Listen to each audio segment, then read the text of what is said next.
BNP রাজনীতিতে একটা Galaxy of young soldiers আছে, তাদের মধ্যে অন্যতম একজন সম্ভাবনাময় সোলজার হচ্ছেন শফিউল বারী বাবু। আমার এইসব অনুষ্ঠানে এসে কথা বলতে আমি খুব স্মৃতি তাড়িত হই। আমার একটা প্রোগ্রাম আছে সাংবাদিকদের মধ্যেও, অন্যান্যদের মধ্যেও, যে আমি খুব তাড়াতাড়ি হয়তো কারণ যাদেরকে সঙ্গে নিয়ে রাজনীতি করি, যাদেরকে সঙ্গে নিয়ে পথ চলি, তারা যখন হঠাৎ করে চলে যায় তখন সেই চলে যাওয়া, সেই অনুপস্থিতি, এটা বলতে অনেক সময়। বাবুর সেই সময়টা আমার কাছে কোনো মতেই আমি সত্যি,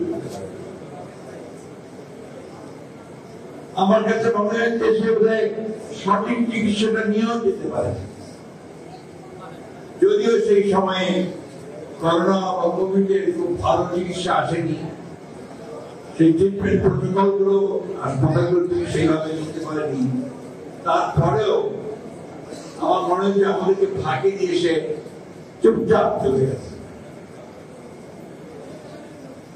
হয়তো বা তার অভিমান ছিল, হয়তো তার মনে কোনো কষ্ট ছিল, এইভাবে সেই আমাদের ছেড়ে চলে গেছে।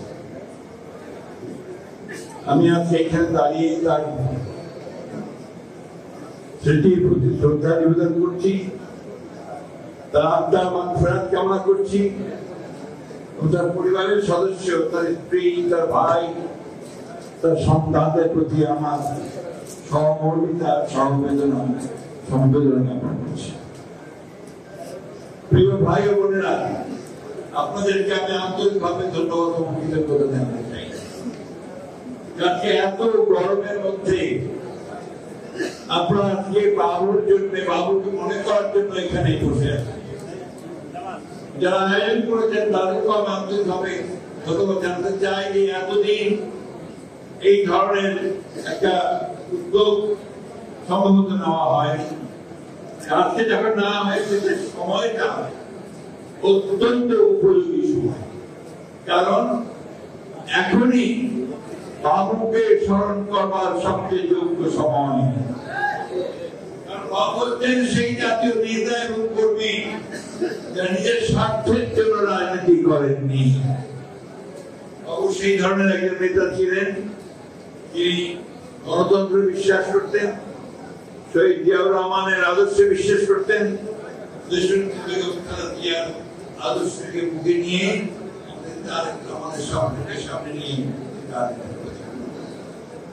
সেই মুহূর্তটা আমার এখনো মনে আছে, যখন এখানে বাবুকে মাথায় পিস্তল ধরে নিয়ে যাচ্ছিল।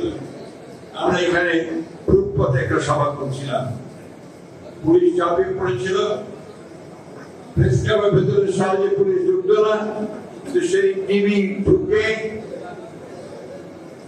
একদিকে আমার বুক থেকে রাজীবকে ছিনিয়ে নিয়ে গেল, পিছনে বাবুকে দুঃখিত রাজকে ছিনিয়ে নিয়ে গেল, অন্যদিকে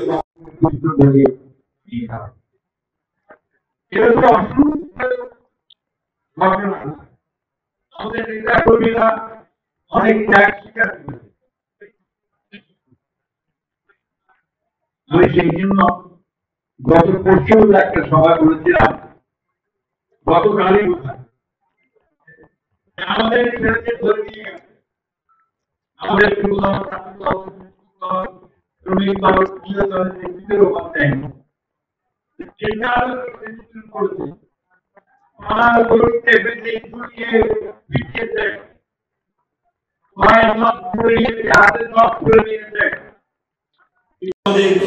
কেউ আত্মসমর্পণ করেনি, কেউ পৌঁছলিকা দেয় নাই।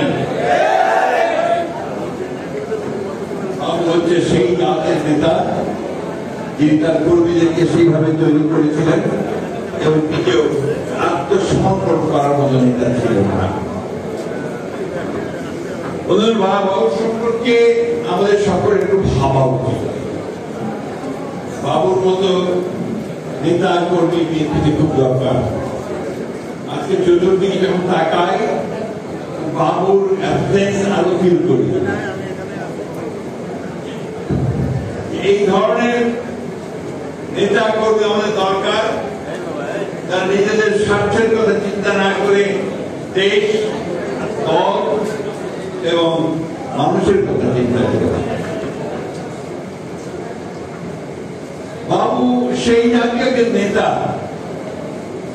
যার মৃত্যুর সময়ে তার মাথা গোজার ঠাইটাও ছিল না তার পরিবারে। বাবু সেই জাতীয় নেতা, তার কোন ব্যাংক ব্যালেন্স ছিল না। বাবু সেই জাতীয় নেতা, তার সন্তানদের কিভাবে ভবিষ্যতে লেখাপড়া এগুবে তার স্ত্রী সেটা জানত না। বাস্তবতা এইসব নেতা, এইসব মানুষদেরকে আমাদের অনেক অনেক বেশি করে মনে রাখা হবে।